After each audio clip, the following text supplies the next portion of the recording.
नमस्कार विद्यार्थी मित्रांनो, आजपासून आपण पी फॉर पॉलिटी ही माझी सिरीज सुरू करतो आहोत. काय असणार आहे या सिरीजमध्ये? जसं आपण ए फॉर ॲपल म्हणतो, बी फॉर बॉल म्हणतो, सी फॉर कॅट म्हणतो, तसंच पी फॉर पॉलिटी म्हणजे अत्यंत सोप्या पद्धतीनं पॉलिटीशी संबंधित, कॉन्स्टिट्यूशनशी संबंधित, गव्हर्नन्सशी संबंधित, एकंदरीत सगळ्या राजकीय व्यवहाराशी संबंधित ज्या ज्या काही घडामोडी, महत्त्वाच्या घडामोडी करंटमध्ये होत आहेत, ज्या काही चालू घडामोडी आहेत, त्या सगळ्या चालू घडामोडी आपण इथे या सिरीजमध्ये डिस्कस करणार आहोत. केवळ चालू घडामोडी आपण डिस्कस करणार नाही आहोत, तर त्याच्याच जोडीला किंवा त्याच्यासोबत आपण त्याच्या बॅकड्रॉपवर, त्याच्या पार्श्वभूमीमध्ये जे आपल्याकडे आपण पुस्तकं वापरतो, लक्ष्मीकांत असेल, बक्षी असेल, बसू असेल, कश्यप असेल, इतरही काही महत्त्वाची पुस्तकं असतील, याच्यामध्ये जो ट्रॅडिशनल डेटा दिलेला आहे, जी काही माहिती आपल्याला MPSC पूर्वपरीक्षा, कंबाईंड ग्रुप बी आणि ग्रुप सी पूर्वपरीक्षा, कंबाईनची मुख्य परीक्षा, राज्यसेवेची मुख्य परीक्षा, ज्याच्यामध्ये GS2 पॉलिटी अँड गव्हर्नन्सचा सगळा पेपर आहे, तो पेपर किंवा GS3 मध्ये काही भाग असेल, तर या सगळ्यांविषयीचा जो ट्रॅडिशनल डेटा आहे तो सुद्धा आपण त्या करंटच्या जोडीने घेणार आहोत. लक्षात येते? सो पी फॉर पॉलिटी हे माझं सदर आजपासून यूट्यूबवर सुरू होतं आहे. जसजशा घडामोडी मला महत्त्वाच्या वाटत जातील तसतसे व्हिडिओ मी इथे शेअर करत जाईल. आज आपण या सिरीजची सुरुवात करणार आहोत एका महत्त्वाच्या बातमीने, ती म्हणजे महाराष्ट्राच्या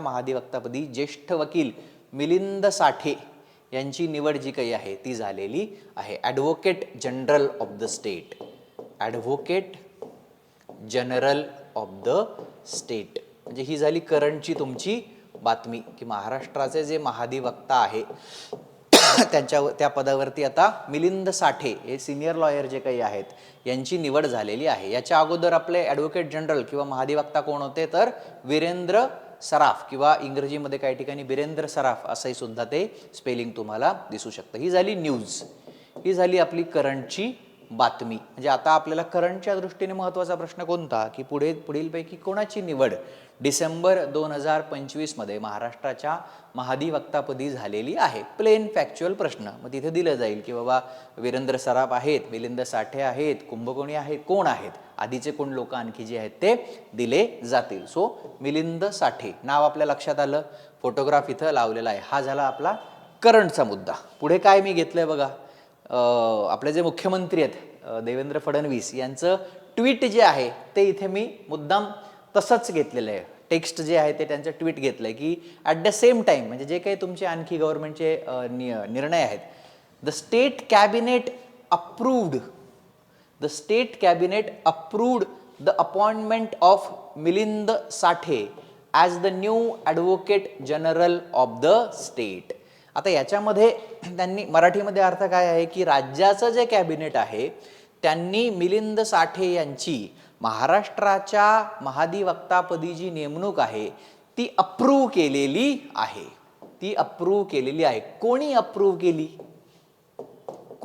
अप्रूव्ह केली? तर स्टेट कॅबिनेटनं अप्रूव्ह केली. म्हणजे मला मुख्यमंत्र्यांच्या ट्विटमधून काय सांगायचंय, कोणाला ऑथॉरिटी आहे, कोण अप्रूव्ह करतंय? तर मुख्यमंत्र्यांच्या ट्विटवरून कळतंय की महाराष्ट्राचं जे कॅबिनेट आहेत, जे कॅबिनेट मंत्री आहेत, त्यांना जे आपण एकंदरीत कॅबिनेट म्हणतो, त्यांनी अप्रूव्ह केलं, त्यांनी मान्यता दिलेली आहे. सो आपल्याला करंटमधून उलटं जायचं आहे. बऱ्याचदा लोक म्हणतात पॉलिटी आणि कॉन्स्टिट्यूशनमधल्या तरतुदी आमच्या पाठ होत नाहीत, आर्टिकल पाठ होत नाहीत. त्याचं कारण तुम्ही सरदोपट पद्धतीने आर्टिकल आणि कलम वाचत जाता.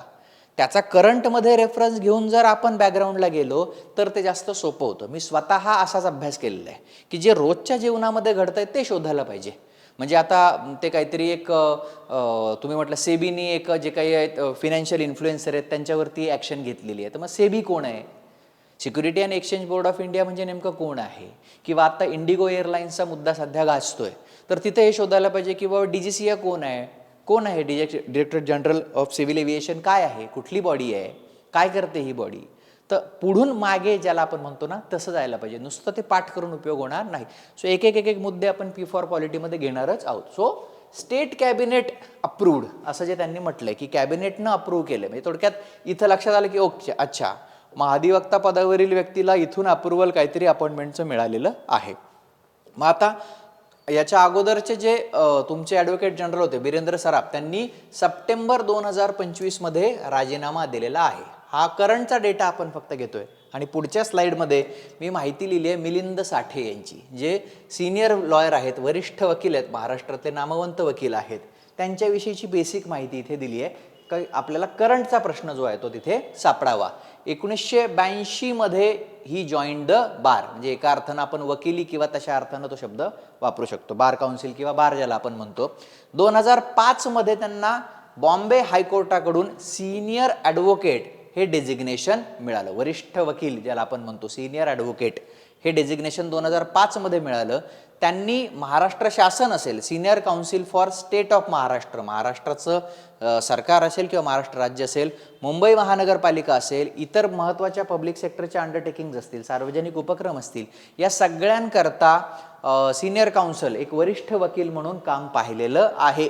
प्लस ते बॉम्बे बार असोसिएशन जे आहे त्याचे 2014 ते 2021 अशी 7 वर्ष अध्यक्ष सुद्धा राहिलेले आहेत. म्हणजे एमिनंट पर्सनॅलिटी आहे, लॉयर आहेत, मोठे लॉयर आहेत. आणि बॉम्बे हायकोर्टामध्ये सिनियर ज्याला आपण म्हणतो ॲडव्होकेट म्हणून डेजिग्नेशन त्यांना 2005 मध्येच, म्हणजे ऑलमोस्ट 20 एक वर्षापासूनच त्यांना ते मिळालेलं आहे. ही झाली मिलिंद साठे जे महाराष्ट्राचे नवे महाधिवक्ता आहेत त्यांच्याविषयीची करंटमधली माहिती. आता पुढे आपल्याला जायचंय बॅकग्राऊंडवर. या advocate general of the state हे जे पद आहे, advocate general of the state, advocate general of the state किंवा राज्याचे मराठीमध्ये काय लिहितो आपण, महाधिवक्ता, राज्याचे महाधिवक्ता, या पदाविषयीची, ज्या पदावर मिलिंद साठे यांची नेमणूक झाली आहे त्या पदाची आपल्याला घटनात्मक चौकट बघायची आहे. त्या अपॉइंटमेंट मागची सगळी घटनात्मक चौकट किंवा पार्श्वभूमी आपल्याला बघायची आहे. मग आता पुढच्या स्लाइड्स कुठे आहेत, काय लिहिलंय, तर आता पुढच्या स्लाइड्स माझ्या रिकाम्या आहेत. सगळंच काय मी स्लाइड्सवर लिहून आणणार नाही, सगळंच काय मी स्लाइडवर दाखवणार नाहीत की हे बघा आर्टिकल 165 नाही. आता तुम्ही आणि मी सोबत लिहिणार आहोत. आता तुम्ही आणि मी सोबत लिहिणार आहोत की चला करंटचं एक मिळालं. करंटचं आपण सगळे काय आपण म्हणूया थोडंसं झँकी बँकी आपण आता तुम्हाला पिक्टोरियल रिप्रेझेंटेशन करून दाखवलं की लक्षात राहावं. आणि हे अगदी शाळकरी आहे की फोटो लावायचा, काय गरज नाही आहे. मिलिंद साठे नाव लक्षात राहायला पाहिजे, पण ठीक आहे, पिक्टोरियल मेमरी जरा चांगली असू शकते म्हणून आपण ते केलंय. आता आपल्याला यायचं आहे पार्श्वभूमीशी संबंधित जी काही माहिती आहे ती घ्यायची आहे. घटनात्मक चौकट, राज्याचे महाधिवक्ता. मग कुठलं आर्टिकल आहे ज्याच्या अंतर्गत राज्याचे महाधिवक्ता हे पद जे आहे हे निर्माण केलं गेलं आहे, तर आर्टिकल 165. तुम्ही सुद्धा माझ्याबरोबर आता राज्याचे महाधिवक्ता किंवा advocate general of the state या पदाचा अभ्यास आता सुरू करत आहात. Article 165 advocate general of the state, भाग 6. कुठे येतं हे आर्टिकल, भाग 6, आर्टिकल 153 ते 167. राज्याचे कार्यकारी मंडळ, स्टेट एक्झिक्युटिव्ह ज्याला आपण म्हणतो, राज्याचे कार्यकारी मंडळ, स्टेट एक्झिक्युटिव्ह हा जो भाग आहे, ह्याचा जो बंच आहे 153 ते 167च्या जो काही आहे भाग 6 मध्ये जे काही आहे त्याच्यामध्ये येणारं आर्टिकल 165 मध्ये राज्याचे महाधिवक्ता जे आहेत त्या पदाची तरतूद केलेली आहे. सो आर्टिकल पार्ट असायला पाहिजे. काय म्हटलंय, the governor of each state. Article 165 काय म्हणतंय की प्रत्येक राज्याचे जे राज्यपाल असतील, प्रत्येक राज्याचे जे राज्यपाल असतील ते काय करतील, अपॉइंट करतील advocate general of the state, advocate general of the state. याच्यामध्ये 2-3 क्लॉजेस आहेत. आपल्याला सगळ्या क्लॉज बाय क्लॉज आपण जाणार नाही, आपण माहिती घेऊ. पण आर्टिकल 165(1) आपल्याला क्लिअरली सांगतं की राज्याच्या या महाधिवक्त्यांची नेमणूक जी आहे ते राज्यपाल करतील. राज्याच्या महाधिवक्त्यांची नेमणूक कोण करेल, राज्यपाल करतील. म्हणजेच 165 मध्ये नेमणूक कोण करेल हेही दिलेलं आहे, कोणाची केली जाईल, कुठल्या पदाला निर्माण केलंय तेही दिलेलं आहे आणि त्याच वाक्यात तिथेच त्यांनी लिहिलेलं आहे की कुठल्या व्यक्तीची नेमणूक राज्याचे राज्यपाल advocate general of the state म्हणून करतील, तर ज्या व्यक्तीची पात्रता हायकोर्टाचा न्यायाधीश होण्याची असेल त्या व्यक्तीची नेमणूक राज्यपाल राज्याचा महाधिवक्ता म्हणून करतील. आर्टिकल 165(1). आपल्याला 165(1) क्लॉज लक्षात नाही राहिला तरी चालेल, फक्त एवढं लक्षात ठेवायला पाहिजे की आर्टिकल 165 मध्ये राज्याच्या महाधिवक्ता या पदाची तरतूद केलेली आहे आणि त्यांची नेमणूक राज्यपालांकडून होते आणि त्यांची जी पात्रता आहे ती उच्च न्यायालयाचा न्यायाधीश होण्याची असावी. लक्षात येतंय? सो आपण आता इथे लिहूया आर्टिकल 165. पहिला मुद्दा आपण लक्षात ठेवला राज्याचा महाधिवक्ता या पदाबाबत. मग आपण बघितलं नेमणूक कोण करणार आहे, तर तुमचे राज्यपाल नेमणूक करणार आहे. तुम्ही माझ्याबरोबर नोट्स काढत आहात. माझ्या लेक्चर्समध्ये ऑफलाईन असू दे, ऑनलाईन असू दे, ॲपवर असू दे किंवा या माझ्या वर्गात असू दे, माझ्या लेक्चर्समध्ये विद्यार्थ्यांना ॲक्टिव्हली सहभागी व्हावं लागतं. कारण जे आहे तरच तुमचा अभ्यास होईल. तुम्हालाही माझ्याबरोबर लिहावं लागतं. अभ्यास करवून घेण्याची माझी थोडीशी मास्तर छाप, थोडीशी माझी प्रवृत्ती आहे, शाळकरी ज्याला आपण म्हणतो अगदी तशी, की तुमच्याकडून ते करवून घेणं हेच शिक्षक म्हणून मला महत्त्वाचं वाटतं. सो लिहिलं पाहिजे. इथं मी आता PPT आणून रेघोट्या मारणार नाही. काय 165 राज्यपाल नेमणूक करतील. मग पात्रता काय आहे असे मुद्दे काढत राहायचे. पात्रता काय आहे, उच्च न्यायालयाचा न्यायाधीश होण्याची पात्रता असावी. उच्च न्यायालयाचा न्यायाधीश होण्याची पात्रता तुमची असावी. उच्च न्यायालयाचा न्यायाधीश होण्याची पात्रता जी आहे ती तुमची असावी. मग उच्च न्यायालयाचा न्यायाधीश होण्याच्या काय काय पात्रतेचे निकष आपल्याला आठवतात? साधारणतः 3 निकष जे आहेत हे लक्षात ठेवले पाहिजेत. एक तर सगळीकडे कॉमन आहे, भारतीय नागरिक असावेत. ते भारतीय नागरिक जे आहेत ते असावेत. आणखी काय आहे, 10 वर्ष काहीतरी आहे बघा, आठवतं का कोणाला? 10 वर्ष ज्युडिशियल ऑफिस, किमान 10 वर्ष ते न्यायिक सेवेत असले पाहिजेत. किमान 10 वर्ष ते न्यायिक सेवेत असले पाहिजेत तरी भागेल. और जर असं नसेल, 10 वर्ष न्यायिक सेवेमध्ये नसतील, तर किमान 10 वर्ष हायकोर्टामध्ये त्यांनी वकील म्हणून किंवा ॲडव्होकेट म्हणून तरी काम केलेलं असावं. लक्षात येते? और आहे, अँड नाही आहे. भारतीय नागरिक तर असावेत, परंतु 10 वर्ष न्यायिक सेवेत असावेत किंवा 10 वर्ष हायकोर्टामध्ये वकील ॲडव्होकेट म्हणून त्यांनी काम केलेलं असावं, तर ते उच्च न्यायालयाचा न्यायाधीश होण्याकरता पात्र असतील. म्हणजेच ते महाराष्ट्राचा किंवा एखाद्या राज्याचा महाधिवक्ता होण्यासाठी सुद्धा पात्र असतील आणि राज्यपाल त्यांची नेमणूक करतील. मगाशीच आपण पाहिलं की नाही 2005 मध्येच मिलिंद साठे यांना बॉम्बे हायकोर्टाचं सिनियर ॲडव्होकेट म्हणून हे डेजिग्नेशन देण्यात आलेलं होतं. लक्षात येत आहे? सो हा झाला आपला लक्षात ठेवण्याचा पहिला मुद्दा. आर्टिकल 165 नेमणूक करणारे राज्यपाल, पात्रतेचे निकष उच्च न्यायालयाचा न्यायाधीश असावा असे. लक्षात येते? मग आता अशा पद्धतीने तुम्ही त्यांना नेमलं. मग पुढचा मुद्दा जो आपण लक्षात ठेवणार आहोत तो म्हणजे तुम्हाला नेमल्यानंतर काय आहे, तुम्हाला काय advocate general of the state असं जे काही सगळं मिळतं, डेजिग्नेशन मिळतं, त्याच्यामध्ये तुमच्याकडे काय पॉवर येते, तर you become highest law officer of the state. तुम्ही घटक राज्याचे सर्वोच्च कायदा अधिकारी होता. तुम्ही घटक राज्याचे सर्वोच्च कायदा अधिकारी जे आहेत ते होता. घटक राज्याचे सर्वोच्च कायदा अधिकारी जे आहेत ते तुम्ही होता. लक्षात येते? आता पुढचा मुद्दा, मग तुम्हाला अपॉइंट केलं, लक्षात ठेवण्याचा पुढचा मुद्दा, तर तुमचा पदाचा अवधी किती आहे? पदावधी, संधी झाली आहे ना, पदाचा अवधी, टर्म ज्याला आपण म्हणतो, की तुम्हाला किती वर्ष ठेवायचं आहे. सरकार आल्यानंतर जसं 5 वर्ष असतं, 3 वर्ष असतं, 10 वर्ष असतं, तर काय टर्म आहे, तर तुमची टर्म किती असेल हे घटनेमध्ये दिलेलं नाही. घटनेत नाही. तुमची टर्म किती असेल हे घटनेमध्ये दिलेलं नाही. जर तुम्हाला नेमल्यानंतर तुम्हाला काढून टाकायचं असेल, तुमची बडतर्फी करायची असेल, तुमचं रिमूव्हल करायचं असेल, बरोबर आहे, तर ते रिमूव्हल करण्याकरता कोणती कारणे असतील आणि कोणत्या पद्धतीनं तुम्हाला काढलं जाईल, म्हणजे कोणती कारणं आहेत, कसं काढलं जाईल, हे जे आहे ही सगळी प्रक्रिया सुद्धा घटनेत दिलेली नाही.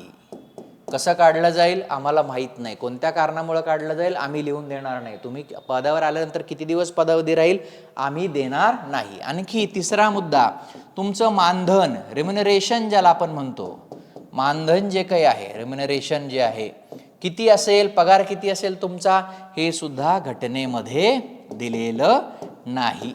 या तिन्ही गोष्टी ज्या आहेत या घटनेमध्ये दिलेल्या नाहीत. या अशा लक्षात ठेवायला पाहिजे की घटनेत नाही. काय काय घटनेत नाही, पदाचा अवधी घटनेमध्ये दिलेला नाही, बडतर्फीची प्रोव्हिजन किंवा कारणं किंवा प्रक्रिया घटनेत दिलेली नाही, मानधन किती असेल हे घटनेत दिलेलं नाही. लक्षात येतंय.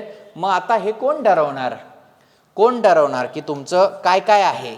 सो हे सगळं जे आहे एका वाक्यामध्ये राज्यपालांच्या मर्जीवर राहील. तुमचा पदावधी जो आहे, तुम्ही किती दिवस पदावर असणार हे राज्यपालांच्या मर्जीवर अवलंबून राहील. तुमचं मानधन किती असणार हे ठरवतील राज्यपाल. तुमचा पगार जे काही आहे ते ठरवतील राज्यपाल. तुम्ही किती दिवस पदावर राहणार हे ठरवतील राज्यपाल. आणि राज्यपाल तुम्हाला काय आपण म्हणतो बडतर्फ करू शकतात. राज्यपालांकडून तुमचं कधीही बडतर्फी होऊ शकते. थोडक्यात तुमचा पदाचा अवधी हा पूर्णपणे राज्यपालांच्या मर्जीवर अवलंबून आहे. तुमचं मानधन पण राज्यपाल ठरवतील तितकंच आहे. आणि त्याच्यामुळं पुढचा मुद्दा जो येतो, जर तुम्ही पदावर आलात आणि तुम्हाला तिथं राहायचं नसलं तर तुम्ही राजीनामा सुद्धा कोणाकडे द्याल, तो राजीनामा सुद्धा राज्यपालांकडेच द्याल. तुमची नेमणूक राज्यपाल करतात, तुमचा पगार किंवा मानधन राज्यपाल ठरवतात, तुम्हाला बडतर्फ करायचं असेल तर राज्यपाल करू शकतात, तुमचा पदावधी राज्यपाल ठरवतात. त्याच्यामुळे तुम्हाला राजीनामा द्यायचा असेल तर तो तुम्ही कोणाकडे देऊ शकता, राज्यपालांकडेच देऊ शकता. तो तुम्ही सर्वोच्च कायदा अधिकारी आहात, पण तुमची नेमणूक जी आहे ही राज्यपालांनी केलेली आहे. आर्टिकल 165 इथपर्यंत तुम्ही सगळे माझ्या बरोबर आहात. मग आता हे सगळं झालं तर मग आता तुमचं काम काय आहे, तुमची ड्युटीज काय काय आहेत, काय काय तुमच्या ड्युटीज आहेत हे सुद्धा बघायला पाहिजे. आणखी एक महत्त्वाचा मुद्दा जो इथे येतो आपला बोलायचा राहिला की साधारणतः असा एक संकेत आहे, एक कन्व्हेन्शन असं आहे, साधारणतः एक असं संकेत आहे, कन्व्हेन्शन असं आहे की सरकार बदललं की हे ॲडव्होकेट जनरल जे आहेत हे आपल्या पदाचा राजीनामा देतात. कारण आपल्याला सगळ्यांना हे माहिती आहे की राज्यपाल तुमची नेमणूक करतात. म्हणजेच कोण करतं, इनडायरेक्टली राज्यपाल हे कोणाच्या सल्ल्यानं काम करत असतात, तर मुख्यमंत्री आणि त्यांच्या मंत्रिमंडळाच्या सल्ल्यानेच राज्यपाल हे निर्णय घेत असतात. म्हणून मी मगाशी इथे ट्विट दिलंय बघा मुख्यमंत्र्यांचं, महाराष्ट्राच्या माननीय मुख्यमंत्र्यांचं ट्विट इथं का दिलंय मी बघा. The state cabinet approved the appointment of Milind Sathe as the new advocate general of the state. Who approved it? State cabinet has approved it. म्हणजेच काय, राज्यपाल हे एका अर्थानं नामधारी आहेत. कॅबिनेटनं तुम्हाला स्वीकारलं, कॅबिनेटनं अप्रूव्ह केलं, म्हणजे आता राज्यपालांना आम्ही सांगणार आहोत की जरा यांना नेमून टाका. टेक्निकली राज्यपाल तुमची नेमणूक करणार असले तरी तो त्यांच्या डिस्क्रिशनरी पॉवरती नाहीये, स्वयं निर्णयाचा अधिकार नाहीये, स्वतःच्या मर्जीचा तो अधिकार नाहीये. सब्जेक्ट टू काय आपण म्हणतो कॅबिनेट्स रेकमेंडेशनच ते नाव आहे. तुमचं कॅबिनेटच ते नाव अप्रूव्ह करणार आहे. लक्षात येतंय. सो ते लक्षात ठेवायला पाहिजे. म्हणूनच जो मुद्दा आत्ता आपण घेतला की कन्व्हेन्शन असं आहे, संकेत असा आहे की सरकार बदललं किंवा सरकार पडलं की ते सुद्धा राजीनामा देतील असा संकेत आहे. कारण सरकारच्या मर्जीचाच माणूस जो आहे तो सरकारला लागणार आहे. थोडक्यात advocate general of the state म्हणजे कोण, साध्या भाषेमध्ये सरकारचा वकील असणारी ती व्यक्ती आहे. मग माझं एखादी केस आहे, मला कोर्टामध्ये लढायचं आहे, तर मी माझं वकील निवडेन. उद्या अशीलच बदलला तर त्या जुन्या वकिलाचं टेक्निकली काही काम राहत नाही. अशीलच बदलला, अशीलच दुसरा आलाय, तो म्हणला की नाही आता मला दुसरा वकील लावायचा, मला दुसरे advocate general of the state हे करायचे. असं काही म्हणजे कंपल्सरी नाही आहे त्यांच्यावर, पण जे ते सरकार ज्याचं त्याचं ॲडव्होकेट जनरल लावणार. त्यामुळे सरकार बदलल्यावर कन्व्हेन्शन असं आहे की ते तिथे राहत नाहीत, राजीनामा जे आहेत ते देतात. लक्षात येतंय? सो हे सगळे मुद्दे आपण बघितले. पदावधी, बडतर्फी आणि मानधन हे सगळं करू शकतात, ठरवू शकतात तुमचे राज्यपाल. नेक्स्ट, ड्युटीज ज्याला आपण म्हणतो की तुमची कामं काय आहेत, ड्युटीज आणि राईट्स. ड्युटीज आणि राईट्स बेसिकली तुमचं कर्तव्य काय आहेत आणि तुमचे अधिकार काय आहेत किंवा हक्क काय आहेत. दोन भाग आहेत ना. आता तुमची नेमणूक झाली आर्टिकल 165 मध्ये, मग आता तुमची कर्तव्य काय आहेत, काय काय कर्तव्य आहेत, 1, 2 आणि 3 बेसिक कर्तव्य आहेत. आपण बघितलंय की सगळं तुमचा करता धरता कोण आहे, राज्यपालच आहे. नेमणार कोण, राज्यपाल. बडतर्फ करू शकणार कोण, राज्यपाल. पगार ठरवणार कोण, मानधन ठरवणार कोण, राज्यपाल. बरोबर.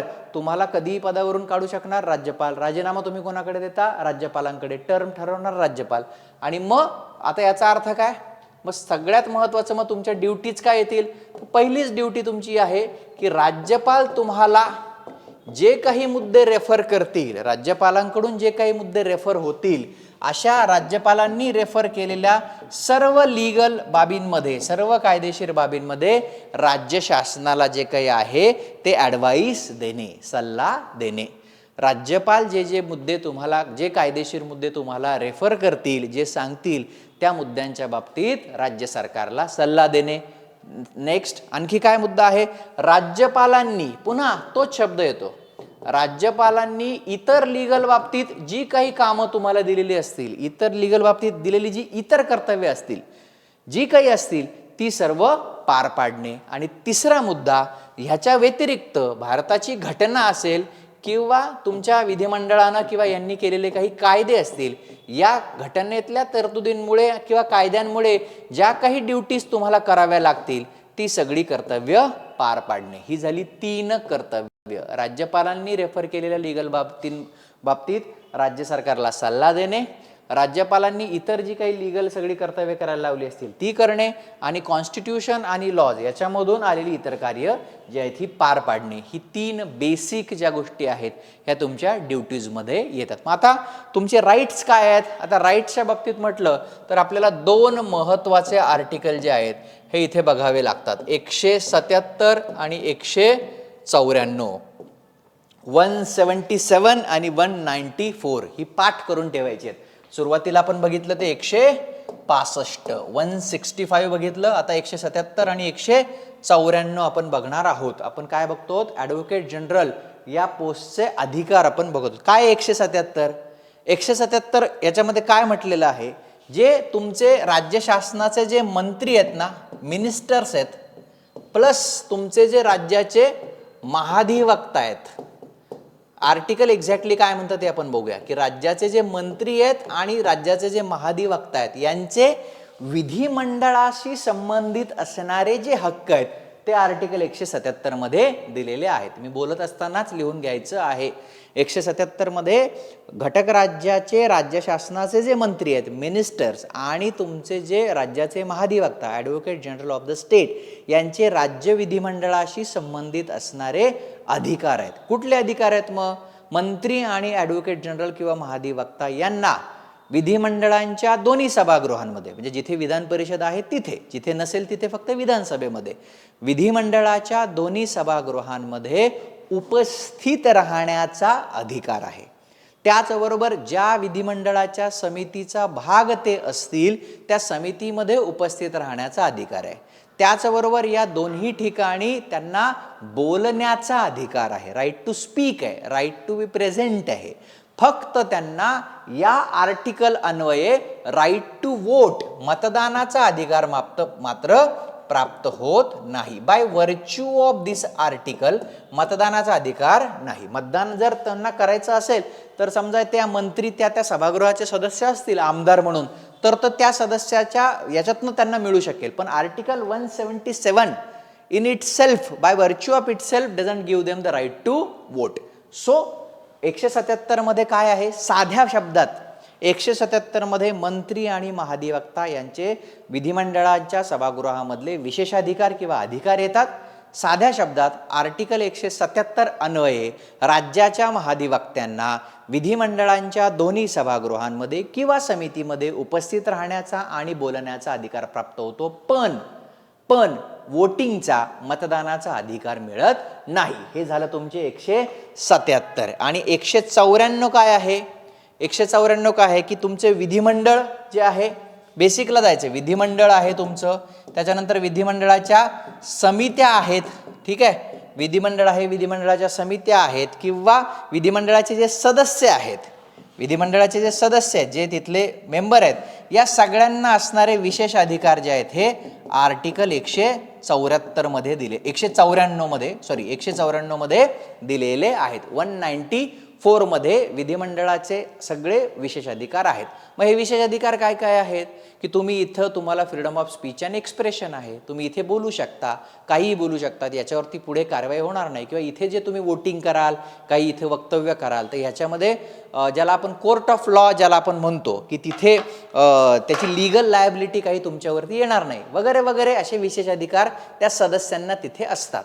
आणि त्याच्यामध्ये एक सबक्लॉज आहे त्या आर्टिकल 194च्या शेवटी, जे सबक्लॉज असं सांगतं की वर आम्ही जे जे काही विशेष अधिकार विधिमंडळ सदस्यांना आहेत, म्हणजे भाषण अभिव्यक्ती स्वातंत्र्य असेल किंवा कोर्ट प्रोसिडिंगपासून त्यांना इम्युनिटी असेल, या सगळी जी काही संरक्षण हे वरच्या प्रोव्हिजन्स आहेत, या इथे उपस्थित असणारे जे जे लोक आहेत, या सगळ्यांना हे प्रिव्हिलेजेस लागू होतात. या सभागृहामध्ये उपस्थित असणारे जे जे लोक आहेत त्या सगळ्यांना हे प्रिव्हिलेजेस लागू होतात. मग 177 मध्ये आपण काय बघितलं की ॲडव्होकेट जनरल ऑफ द स्टेटला विधिमंडळामध्ये उपस्थित राहता येतं. मग जर ते तिथं उपस्थित राहिले तर त्यांना हे सगळे विशेष अधिकार आपोआपच लागू होतात. लक्षात येतंय? सिंपल आहे. तुम्ही सुभाष अकॅडमीच्या क्लासरूममध्ये येण्याचा तुम्हाला अधिकार आहे असं मी समजा 177 मध्ये दिलं. 177 मध्ये दिले की तुम्ही सुभाष अकॅडमीच्या क्लासरूममध्ये माझ्या लेक्चरला येऊन बसू शकता. मग जर इथं येऊन तुम्ही बसू शकता तर इथं ज्या नोट्स मी आता वाटणार आहे त्या तुम्हाला मिळणार, कारण मी असं लिहून ठेवलंय क्लासरूममध्ये बसणाऱ्या प्रत्येक विद्यार्थ्याला नोट्स दिल्या जाव्यात, असं 194 मध्ये लिहिलं. आणि 177 मध्ये लिहिलं या विद्यार्थ्यांना क्लासरूममध्ये बसता यावं. सो सिंपल आहे. 194चा एक इनडायरेक्ट अर्थ काय होतो, जे जे इथं बसलेले आहेत त्यांना शेळके सरांच्या नोट्स द्याव्यात. सिंपल आहे. तसंच आहे 177 मध्ये काय आहे, राज्याच्या ॲडव्होकेट जनरलला सभागृहामध्ये बसण्याचा, समित्यांमध्ये बसण्याचा, बोलण्याचा अधिकार आहे, मतदानाचा नाही. आणि मग ते तिथं बसल्यामुळं त्या सभागृहाचे जे विशेष अधिकार आहेत, बोलल्यामुळे कोर्टात कार्यवाही होत नाही वगैरे वगैरे, हे सगळे त्यांनाही लागू होतात. लक्षात येतो? दॅट इज 194 आणि हे 177. म्हणजे सभागृहामध्ये उपस्थित राहणे, बोलणे, पण मतदान न करणे हा अधिकार 177. आणि त्या सभागृहाचे जे विशेष अधिकार आहेत ते तुम्हाला लागू होणे हे झाले 194. इथं आपली राज्याचा महाधिवक्ता या पदाची चर्चा जी आहे, कॉन्स्टिट्यूशनल चर्चा संपते. आपण एकदा रिवाइज करू की आपण या पी फॉर पॉलिटी या आपल्या सिरीजमध्ये पहिल्यांदा आज काय कुठला टॉपिक घेतला. प्लेन आहे, सिंपल. महाराष्ट्राच्या महाधिवक्तापदी ज्येष्ठ वकील मिलिंद साठे यांची निवड. याच्या अगोदर होते बिरेंद्र सराफ, त्यांनी सप्टेंबर मध्ये राजीनामा दिला होता. स्टेट कॅबिनेटने अप्रूव्ह केलं. मुख्यमंत्र्यांचं ट्विट आहे. इथं बिरेंद्र सराफांचं नाव घेतलं आपण आणि आपण बेसिक माहिती मिलिंद साठेंची घेतली की बार जॉईन केलंय 1982 मध्ये, 2005 मध्ये सिनियर ॲडव्होकेट, महाराष्ट्र शासन, मुंबई महानगरपालिका, इतर सार्वजनिक उपक्रमांसाठी सिनियर काउन्सिल म्हणजे ज्येष्ठ वकील म्हणून काम केलंय. बॉम्बे बार असोसिएशनचे ते अध्यक्ष आहेत 7 वर्ष. आणि मग आपण पुढे कॉन्स्टिट्यूशनल सेटअप बघितला की 165 मध्ये तरतूद आहे की राज्यपाल जे आहे तुमचे advocate general of the state महाधिवक्त्यांची नेमणूक करतील. आर्टिकल 165 भाग 6, 153 ते 167 मध्ये हे आर्टिकल येतं. नेमणूक राज्यपाल, पात्रता उच्च न्यायालयाचा न्यायाधीश असण्याची, भारतीय नागरिक, 10 वर्ष न्यायिक सेवेत किंवा 10 वर्ष हायकोर्टामध्ये वकील.